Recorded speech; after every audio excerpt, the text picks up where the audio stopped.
Hi, this is Leo Volont.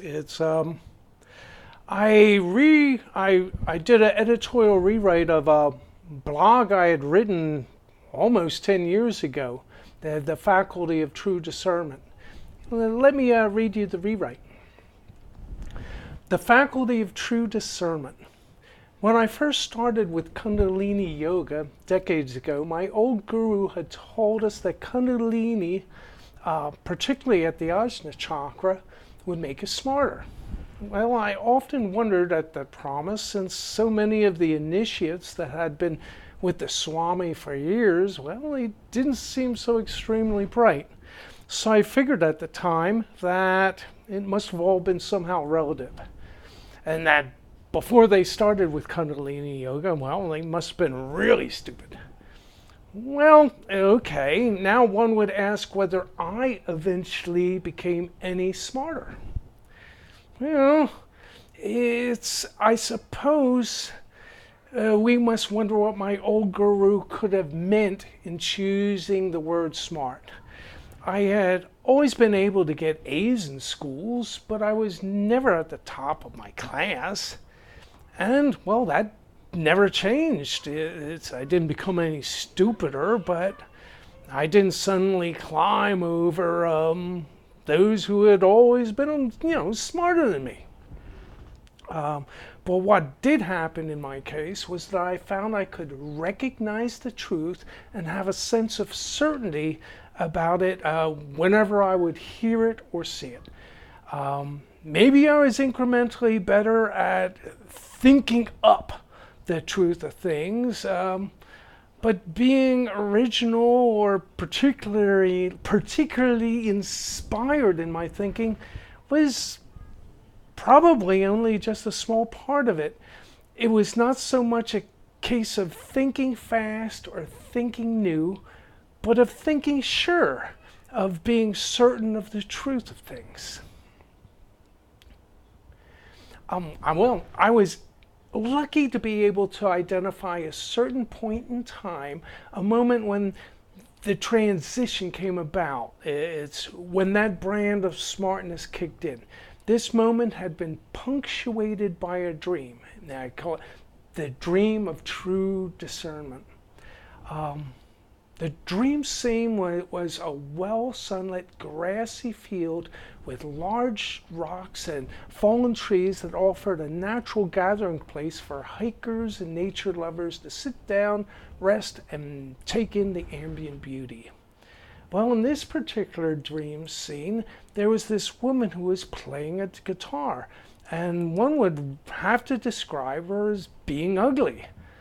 But her guitar playing was the most beautiful I had ever heard. Then came along these men who might have been nice enough taken singly, but together they dropped on the evolutionary scale to being, well, primitive. That is, they acted like a pack of jerks. As they approached, they started in with ridiculing her for her looks. Well, yes, they were speaking among themselves, but they knew that she could hear them. Now, I was concerned that this would annoy her enough that she would stop playing.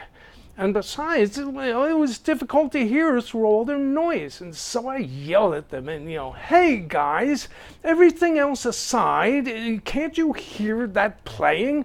We are in the presence of some real talent here, right? So why don't we all just shut up? Yeah. Then the lady, who had seemed oblivious to all of us up to that point, suddenly looked up and, looking me square in the eye, said, "The faculty most worth cultivating is the faculty of true discernment." Well, boom, end of dream. In an instant, I was transported into a second dream in a moonlit arbor. It was a young growth forest with as many bushes on the forest floor as trees around them. The air was cool, and this felt like a nice place to be. In this dream, I was a disembodied presence floating above the scene about a dozen feet, and I was simply watching. I was a point of awareness. What I witnessed down below was a beautiful Greek goddess. I would guess Diana, the goddess of the hunt. She was clad in a pearl-white translucent toga, made of not much more than a few yards of fabric, and belted at the waist. She was barefoot, and she also had a bow in her hand and a quiver of arrows slung over her shoulder. Well, it was breathtaking. And I knew this was some kind of a special vision. Even from the last dream, I knew something special was happening. But the tranquility of it all was shattered when along came this strong, virile, heroic-looking man. Yeah, too old to be called young, but not old enough yet to be supposed very wise. Well, he was delighted to happen upon a pretty young woman, and of course, he wanted to make her acquaintance. He said in a boastful tone, which may have had a degree or two of double entendre, "I am on the hunt tonight, and I feel sorry for the poor creatures that will happen my way, because I am such a good shot, they surely won't stand a chance." Well, Diana remained silent and seemed in no hurry to reply, but rather pulled a strangely unique arrow from her quiver. She held it out a moment so that the hunter, maybe even myself, could see that it was probably the most crooked arrow that could still be straight enough to be shot from a bow. She loaded it onto the string and pulled it back in preparation of shooting, then turned her head off to the side so that it could be seen that obviously she had no intention of aiming, and she released the shot. Shwoop! The arrow whistled off and lodged inside a bush. She walked over, took hold of the arrow shaft and withdrew it from the shrub, and amazingly, there impaled on the arrow's tip was a limp dead game bird. Then she spoke, not to the hunter, but directly to me. Chance? Nothing happens by chance. Then I awoke. Anyway, what do those two juxtaposed dreams mean? Well, not many dreams come with captions, but these dreams did, and I just had to remember the quotes. But these dreams were arranged in sequence, and so we can infer that the messages are interrelated.